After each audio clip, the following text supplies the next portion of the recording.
Nou, we gaan vandaag live met Joy Nicole Smith.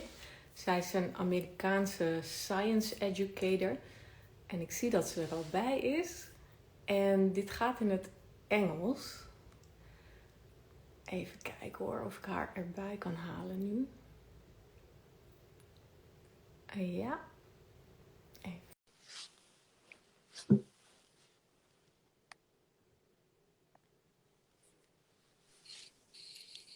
Hey Joy, Hi, Irene. Can you hear me? how are you? I'm doing pretty good. How about yourself?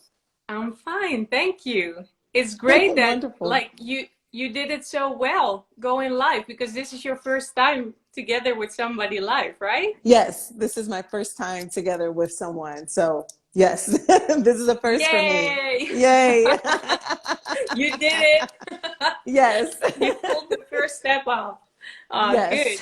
So let me Yes. give a little introduction, and then I will ask you to tell us a lot about yourself. Yes. But you are a science educator. Yes.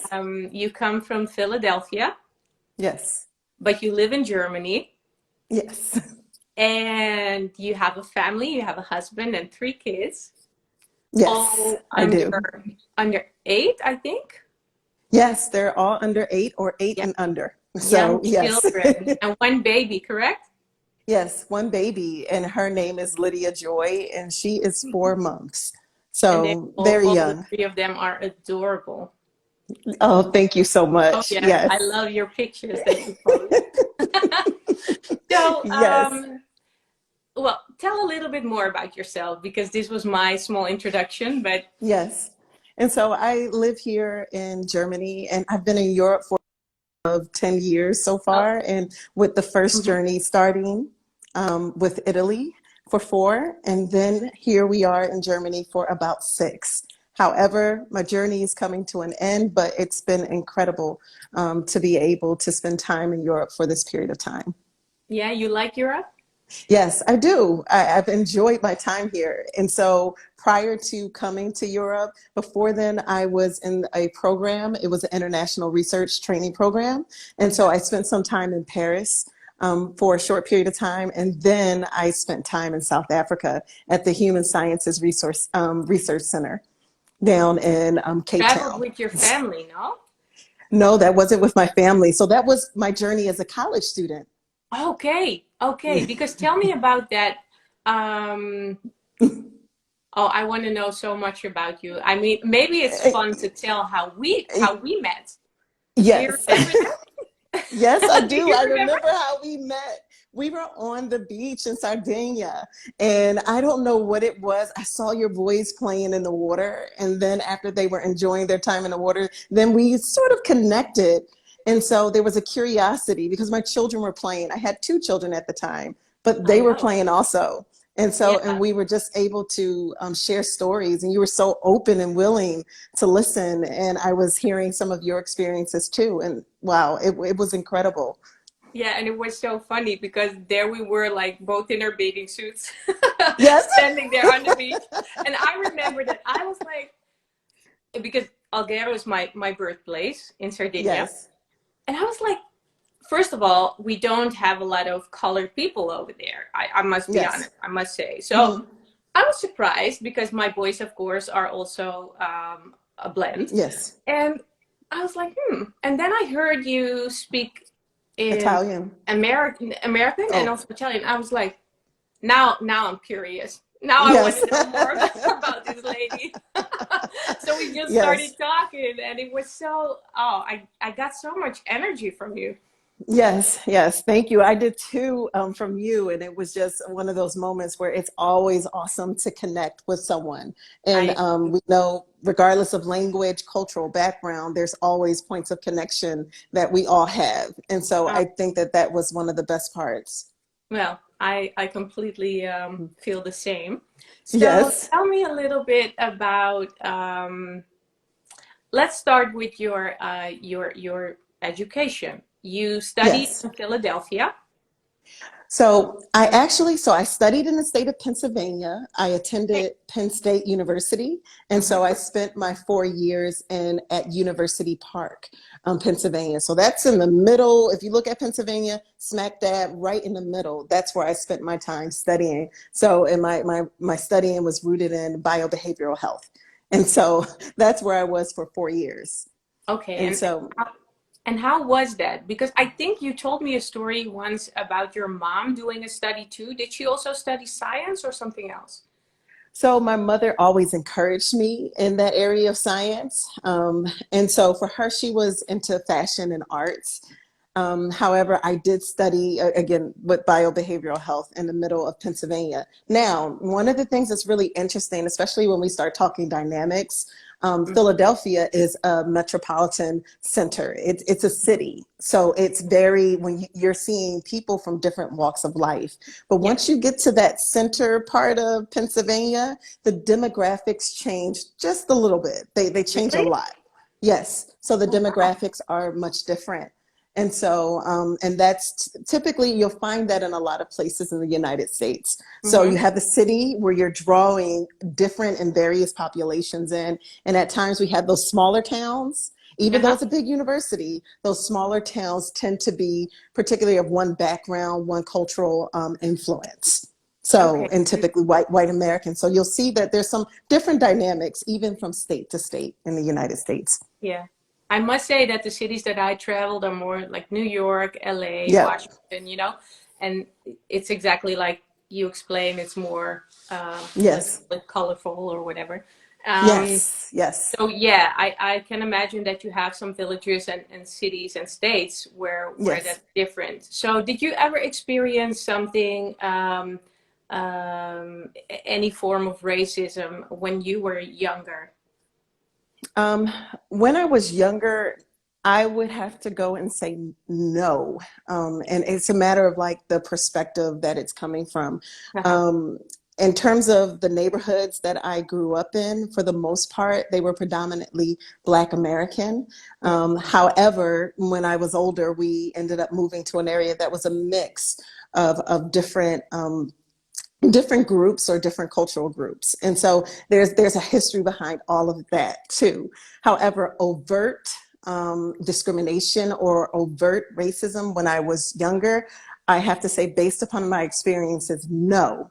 However, some of those things we know that there's the overt, but then at times there are I would say the subtleties, right? Mm-hmm. And so Mm-hmm. whether or not that's referring to my hair, whether or not it's referring to how I speak, the clothing that I wear, those are things that possibly, if I'm reflecting back, that could have been referred to or have happened, but not overt in the sense that everyone's like, okay, we can point out who is what we deem to be racist or who we deem to be discriminatory.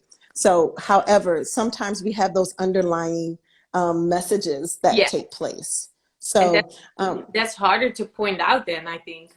yes, it is. It's Yeah, really hard. And so you'll hear, especially Black professionals or Black American professionals, we refer to it as microaggressive behavior. exactly. Yeah, So, I would it, call it too. Yeah, oh, yes, okay. yeah, So, yeah. But however, when I reflect on my younger years, no. And then I had such a loving family around me too. So, those are some of the things that did help. However, when I step exactly. outside of, go ahead, I'm sorry. Oh, sorry, I said you felt protected. I felt protected. However, that was my microcosm. When you Mm-hmm. step into other microcosms or into different worlds, that's where dynamics change. And so Mm-hmm. you'll see that many, not all, but there are Black Americans that have to deal with that. Or other cultural groups. So not just Black Americans, it could be No, no, Latinos, no, Hispanic, Asian Americans. So it really depends. Sometimes we're in these microcosms, and it's very important that we broaden out to know that we're not the only ones that are there. no. But there's also systematic things in place to keep people in certain areas. So, Yeah, and we talked a little bit about that.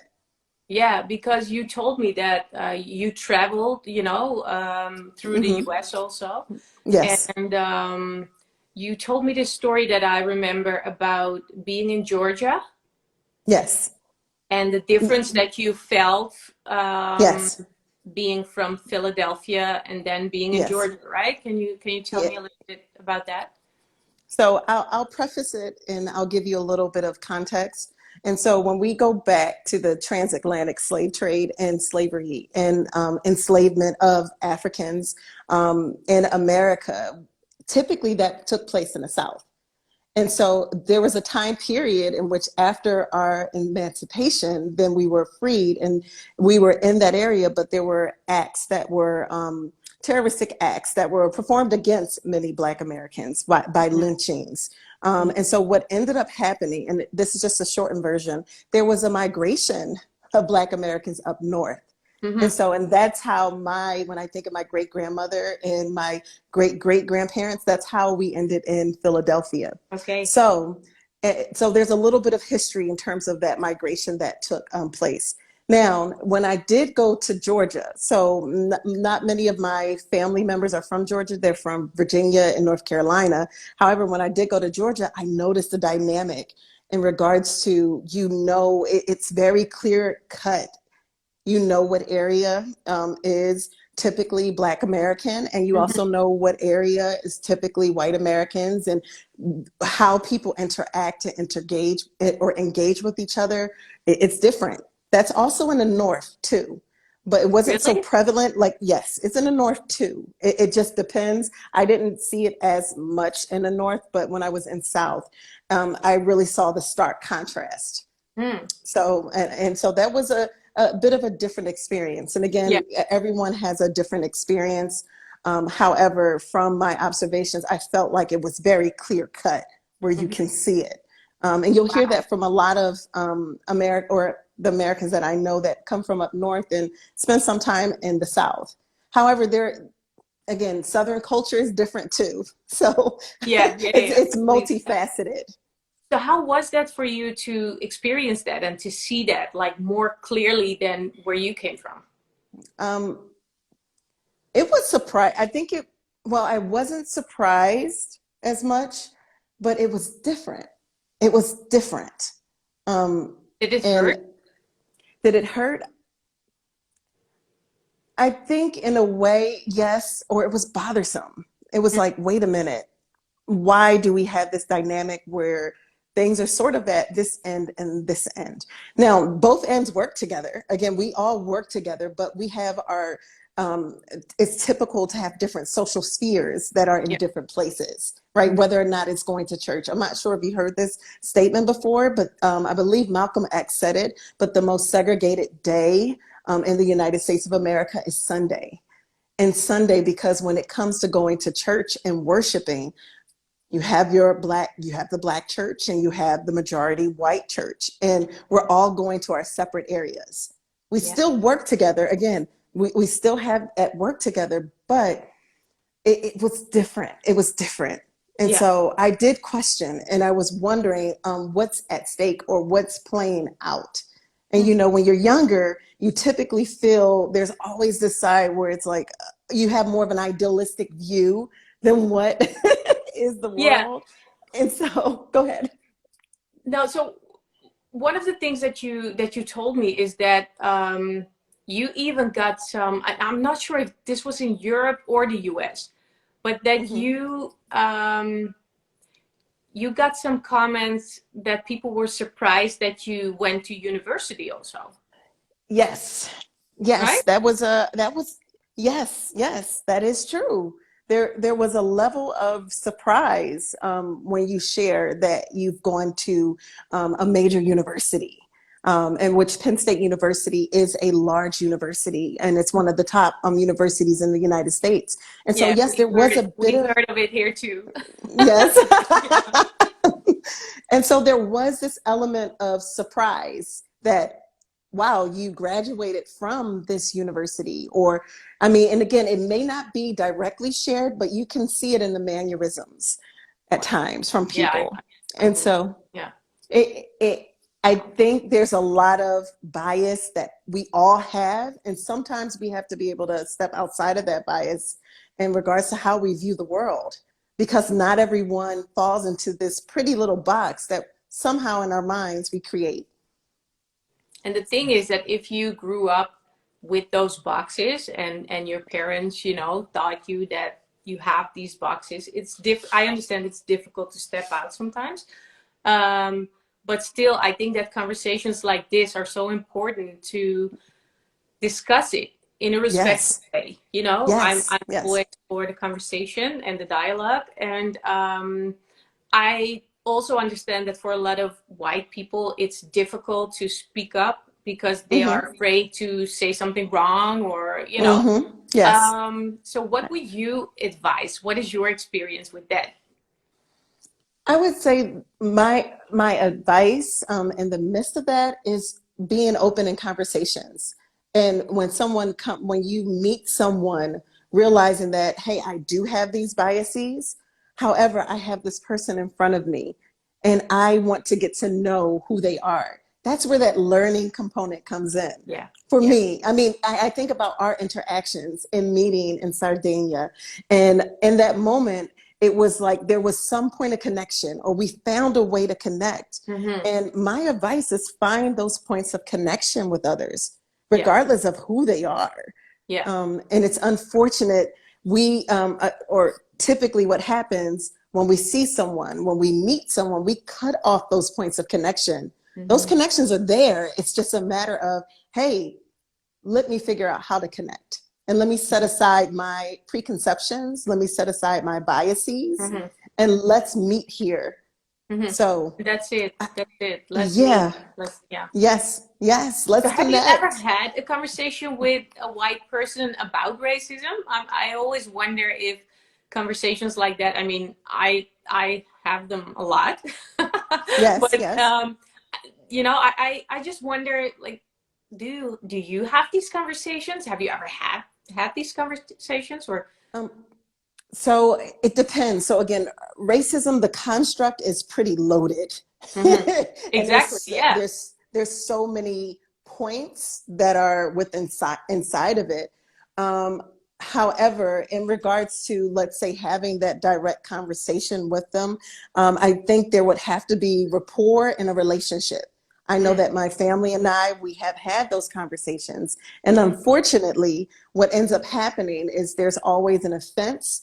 um, Usually there's an offense like, well, you're saying I'm this, Yeah. because there's a certain view about what someone who is racist or someone who has racist ideology Yeah, looks like. that's And it. guess what? I'm not a racist. That's what the first thing that people say. I'm not a racist. I'm not, exactly, because we have this thing in our mind of what someone who is racist looks like, or Yeah. the ideology that goes along with that.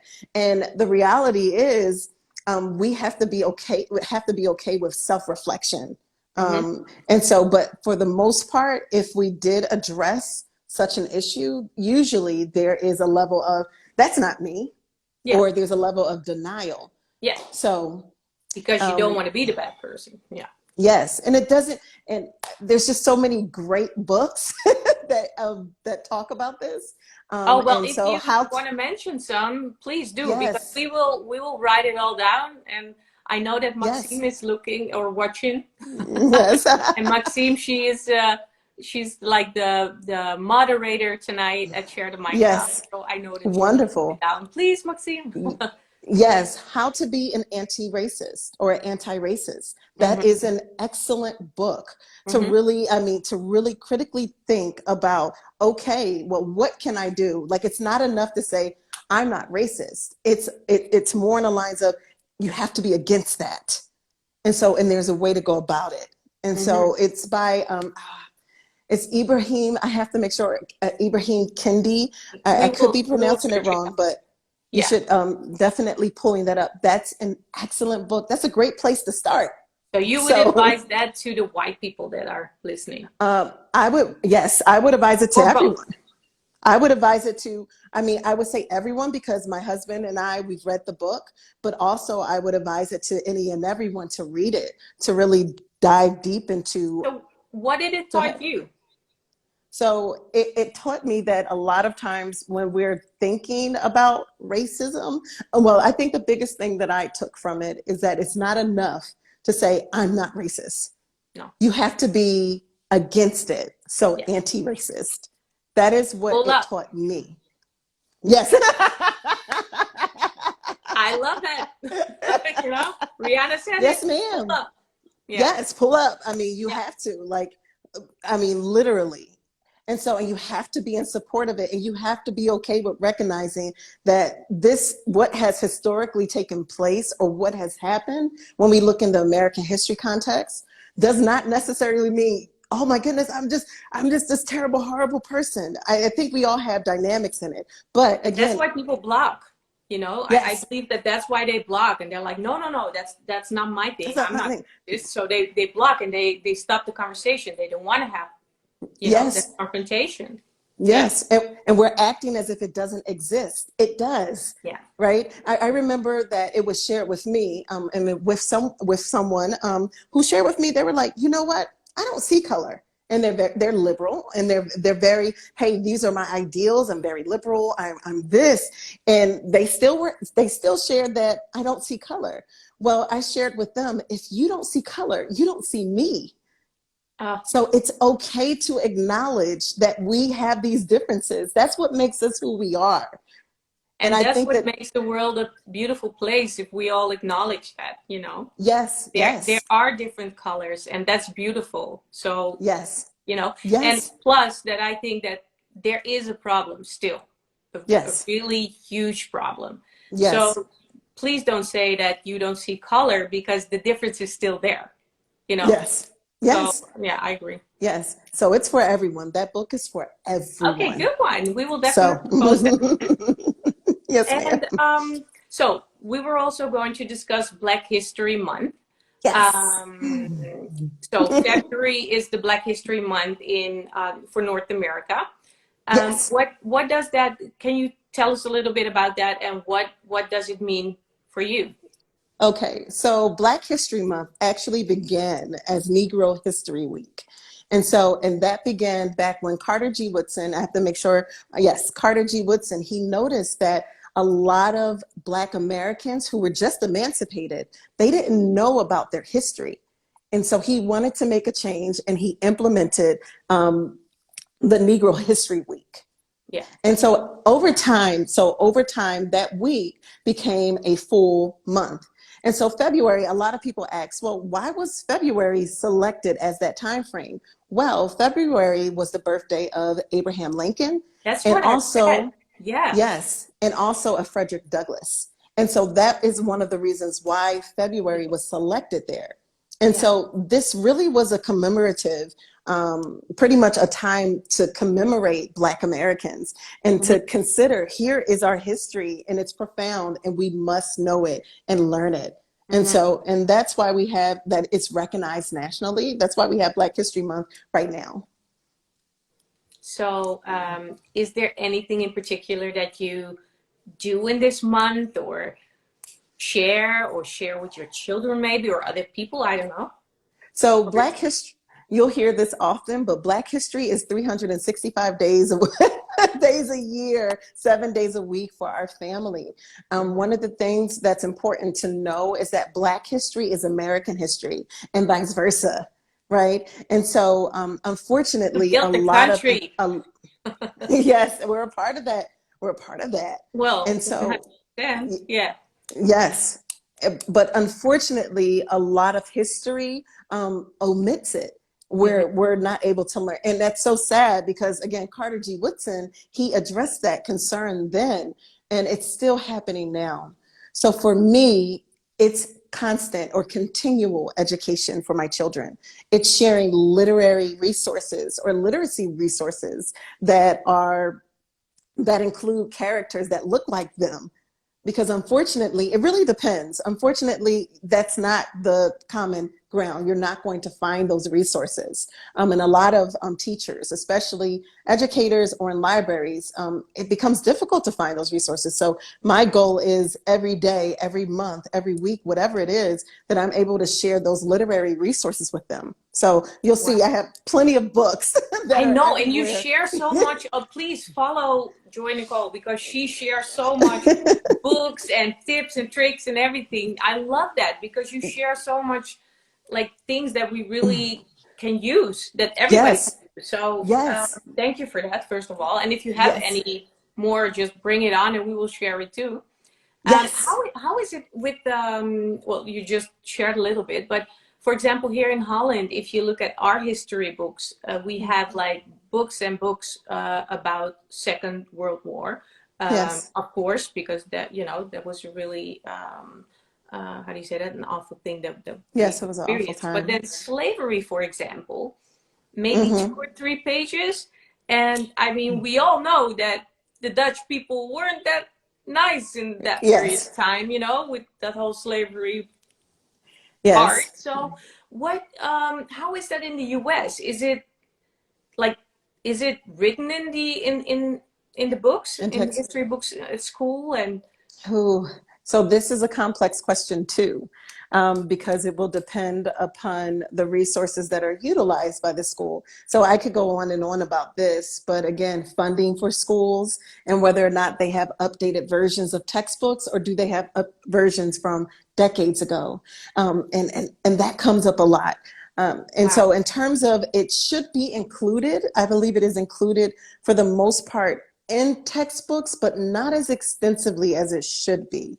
It's Mm. not as comprehensive. I found that, and this is just for me as a parent, my observation when I was just happening to listen to what my children or who they were learning about, right? A Mm-hmm. scientist that they were learning about. It was the same scientist that I've learned about when I was in school. Mm-hmm. Right. And so, I mean, again, there's no denying that, hey, this person is a part of that history. However, there are others that have contributed to that person being able Add to to come up that. with that invention even Mm-hmm. before, too. So, oh, it's multifaceted, but we could find textbooks like that in the United States. And one of the things that will come up is that with the transatlantic slave trade or with the Civil War, a lot of times what's shared is that, oh, the war was because of states' rights, and that's it. So they'll say that the Civil War happened because of states' rights, and not really what the underlying reason Oh, was, which was pertaining to the enslavement of, of, yes. of black of black Africans Oh, who are wow. also black Americans. So I Yeah. mean, it depends. I don't want to generalize, but it will really depend upon the school, the district, the location. Wow. So I know I'm giving a lot, but Yeah, well, I'm kind of flabbergasted that that it's not like this the same in every school. I mean, we have our differences here, but in general, you know, we kind of have the same everywhere. But okay, so it the really schools depends are on where you live, what area, what the, school. is it private, is it charter, is it public? And I think that that's the difference when I see schools in Europe. In general, there is a system, a little bit Mhm. of a clear-cut system wherever Exactly. Yeah. you are. But in the United States, it could be a little bit of a mix. So you'll Mhm. have private schools, and then you'll have parochial schools, or you'll have Catholic schools, and then you have public schools. Then we have charter schools, and the funding comes from different places. So it's not really centralized education in America. So it's a little bit of a hodgepodge. And again, once I am relocating back to the United States, I think I'll have more perspective. But in terms of from my experiences, Yeah. that's how we are in education. Wow. I know. So Oh, we have a question that we received a couple of times that I want to ask you. It's from okay. a couple of our followers that asked the same question. What you would advise white families with their white children to teach their children about racism? I would advise one of And the just biggest, you as a teacher, as a person. I know you're not like the expert on yes. racism, but just you as a person, what would you advise? Me as a person, what I would ultimately advise is acknowledgement. Acknowledgement of the fact that the narrative that you have learned may not be true. Mm-hmm. Um, that there are other narratives that align or parallel with that narrative. Mm-hmm. And so the acknowledgement that that has happened in history Mm-hmm. is really important, especially during colonialism. I find that there's a lot of denial, and I think that's what's holding I us wanted to back. say you can't deny it, you Yes, know? but there's denial because a lot of people feel like it's their right to not acknowledge that this travesty has happened or tragedy has happened to a particular group of people, Mm-hmm. or that, hey, that we're not treating everyone the same. I think that the acknowledgement part, and the acknowledgement part is not just for when we say Black and white Americans, but also let's acknowledge different groups that can be oppressed, whether it's the LGBTQ community, whether Yeah. it's people who identify as transgender. Know that there are other, that they do exist, and that the challenges that they have encountered or faced are there. And so it's our job right now to right the wrongs. Yeah. So I think that that's the big thing. If we can just acknowledge, then we can progress. But if you can barely acknowledge that, hey, this exists, we can't go anywhere. No, Because then it becomes it's a political conversation. It's not. Let's no. look at history. What do historians say? What No, do the that's what I historians hear. say? And that's what I hear a lot here when we have conversations. Some people say, "Yeah, but that's so long ago. We don't have that anymore. You know, we Hmm. weren't there when that happened." Hmm. What do you? Yeah. So that's very interesting. And one of the things in the American context, how I preface it, is that my grandfather, who's still alive today, could not vote. He could not vote. And another thing, I was just speaking with a friend, and he was from my time in Cape Town. We spent time, his name's Pernell Jones, and we were talking, and his grandmother was a part, unfortunately, of a time where there was a city that was pretty much self-sufficient Mm-hmm. economically, and it was a Black city in Tulsa, Oklahoma, and Uh-huh. they were self-sufficient, and pretty much they were attacked and burned down. His grandmother was 15 years old at the time. So these stories, a lot of times we like to push out and say that this narrative happened 15, 20, not 15, 20, but a long time ago. No, my family's here to attest to Exactly. the fact that it Wasn't has happened. Yes, well, yes. We, well, we have to acknowledge. We have to. the fact that your grandfather father shared these stories with you, it must be so hurtful. Or, I mean, Yeah. even for me now, Yeah. like, what? I can't imagine that that happened to people. Yeah, not being able to vote. And even when he was migrating from the South up north, Mm-hmm. because up north, the Industrial Revolution was still taking place, Uh-huh. they were under threats, again, from those who were, at the time, there's so many terms that we use now, but many were a part of the Ku Klux Klan. Or they were people who they clung to what they believed Mm-hmm. about Black people and Black Americans and where they should be in society. And Yeah. so, yes, it does hurt. It hurts a lot. And one of the things that my grandfather said to me is that with progress, there's always pushback. So he'll say, hey, there's been some progress made, but no, Joy, that there's going to be pushback. And so it's hard to hear it, but it Yeah. reminds me of my ancestors and how from the point of 1619 up to where we are right now, we are where we are because of that. Mm-hmm. So, do you think that things changed after the protest last year and the horrible death of George Floyd that, kind of Hmm. started the BLM protest? Yes. And so when we did have the protests in large across the world, it was incredible to see that where in solidarity, people are standing and saying, this is not right. No. This should not be happening. Mm-hmm. And so with that, that happened. Black Lives Matter, the protests, a lot of names. I mean, I could say them now. Michael Brown, Sandra Bland, Tamir Rice, all of these names when it came to their lives being lost at the hands of police at that time. I mean, there have been protests leading up to that critical moment. Has Mm-hmm. there been change? There's change happening on different levels. So Mm-hmm. it really depends. I think one of the biggest things is that there's conversation.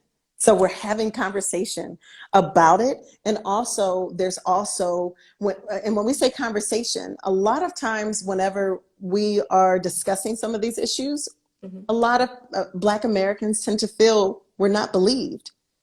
However, George Floyd was right in front of our face for all of us to see.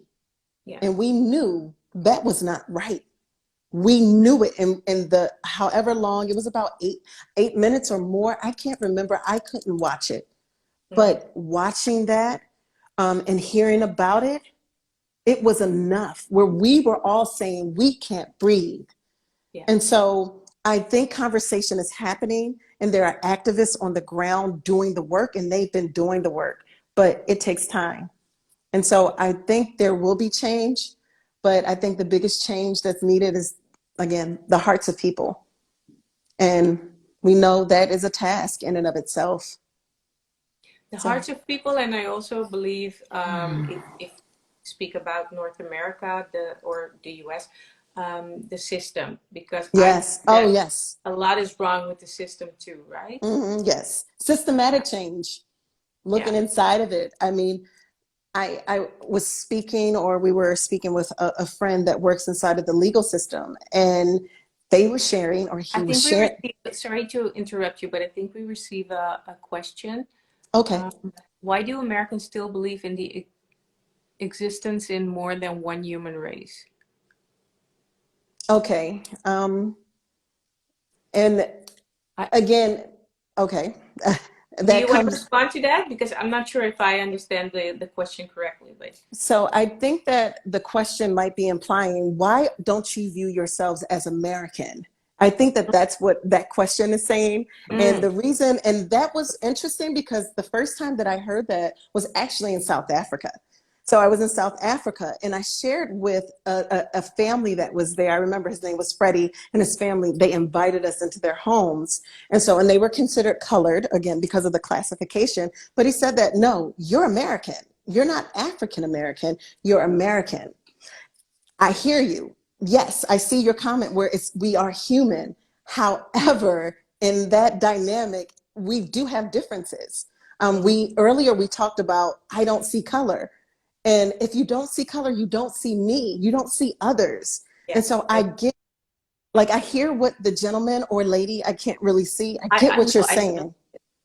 I get what you're saying. However, we have to acknowledge that, guess what? If we were all the human race, then treatment of everyone would be the same across the board.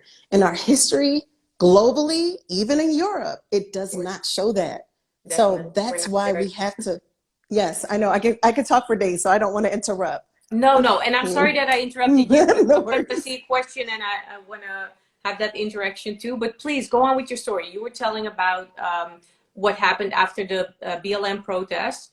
Yes. If you see any change, and then we discussed that the system is also not working in the US. So in the system.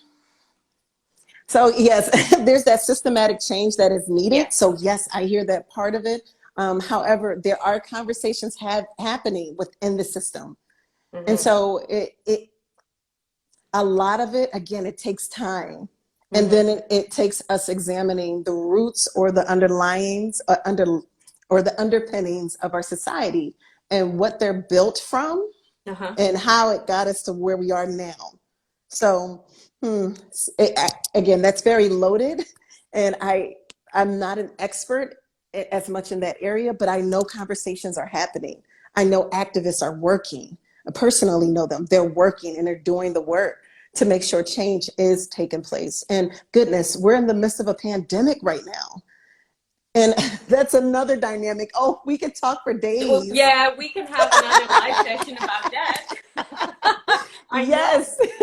You know what I did? I mean, what for me personally, I truly believe that the whole Black Lives Matter protest happened during a pandemic because of the fact that we all stood still.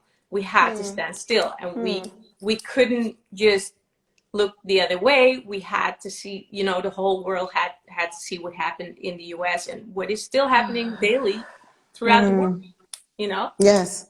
It exposed us for who we are.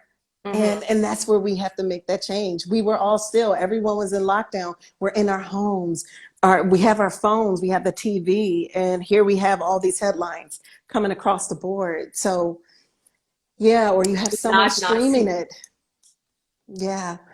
And so I see the gentleman or lady, I'm not sure, but said that there's social differences as well. Yes, there are social differences also. I hear you. Yeah. So, but nevertheless, yes.